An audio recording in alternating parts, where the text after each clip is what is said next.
Allora, sì, come dici tu, i traumi purtroppo sono una cosa inaspettata e che mette un pochettino in panico i genitori, ovviamente. La prima cosa è mantenere la calma, individuare dov'è il problema, che parti sono state coinvolte da questo trauma, che può essere più o meno grave, quindi devi capire anche la gravità dello stesso, possibilmente valutare se si tratta di denti, di quali denti si tratta, perché è diverso un trauma su un dente deciduo che su un dente permanente. Non perché il dente deciduo non abbia la stessa importanza del dente permanente, mi raccomando, ma perché il tipo di trattamento che verrà eseguito sarà un pochettino diverso. Adesso vi spiegherò un po' meglio. Allora, intanto una cosa fondamentale è contattare l'odontoiatra di fiducia. Si possono contattare di solito tramite il numero dello studio oppure vengono sempre forniti dei numeri d'emergenza per questi casi. Grazie ai cellulari che tutti noi per fortuna abbiamo, l'invio di immagini e una comunicazione diretta e immediata con il medico può aiutare a identificare la gravità, come stavamo dicendo, del trauma, che elementi sono stati coinvolti e quindi poterlo guidare anche nelle tempistiche in cui il bambino o ragazzo deve essere visitato. È importante capire se è un dente deciduo perché, per esempio, in un trauma chiamato avulsione, ovvero che è la perdita totale dell'elemento che fuoriesce dalla sua sede, l'alveolo, se si tratta di un dente deciduo, quindi da latte destinato a cadere, non verrà riposizionato reimpiantato per non danneggiare quella che è la gemma del dente permanente sottostante. Invece, nel dente permanente è fondamentale agire in modo tempestivo e eseguire un corretto, possibilmente, reimpianto il prima possibile. Di conseguenza, quel bambino, quel ragazzo avrà la priorità. Noi cercheremo di vederlo entro un'ora da quando è avvenuto il trauma, ovviamente sempre se possibile.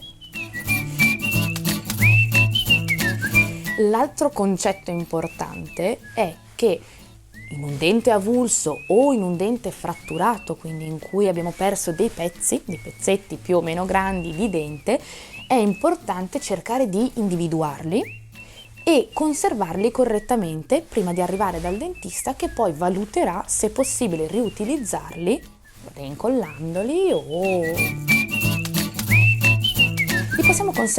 li dobbiamo conservare in un liquido che può essere benissimo il latte che avete in frigo. Mi raccomando, latte vaccino, no latte di soia, no latte di mandorle, latte di riso, latte vaccino, indifferente se parzialmente scremato, intero, fresco, gli studi confermano essere meglio, ma va benissimo il latte. Saliva del paziente? Sì, del paziente mi raccomando, non del parente, della mamma. La saliva del paziente, che però a volte può essere contaminata da batteri.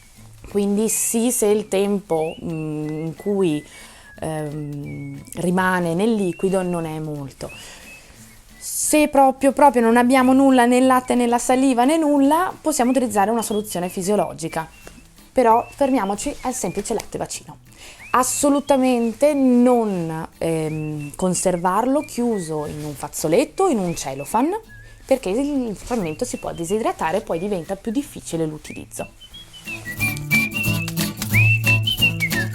Vorrei dare gli ultimi consigli. È importante non sottovalutare mai nessun tipo di trauma e non far passare troppo tempo dal trauma alla visita con l'odontoiatra, se possibile.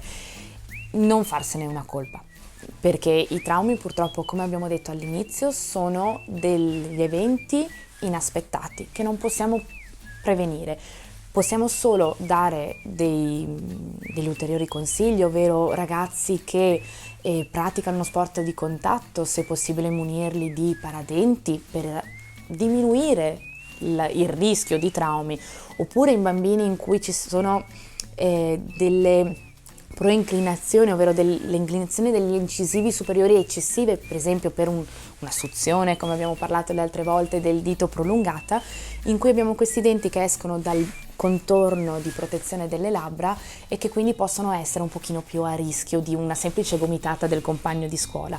In questi casi una valutazione con l'ortodontista può essere molto utile per correggere questo piccolo deficit, però questa piccola problematica, e diminuire la possibilità di un trauma. Purtroppo non eliminarla, ma non è colpa di nessuno.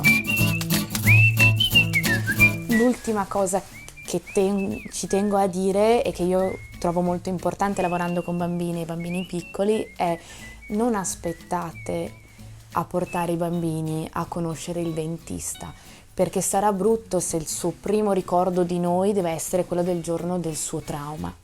Quindi il consiglio è: fateli conoscere uno studio odontoiatrico, un dentista, un dottore il prima possibile, in modo che tutto sia più semplice.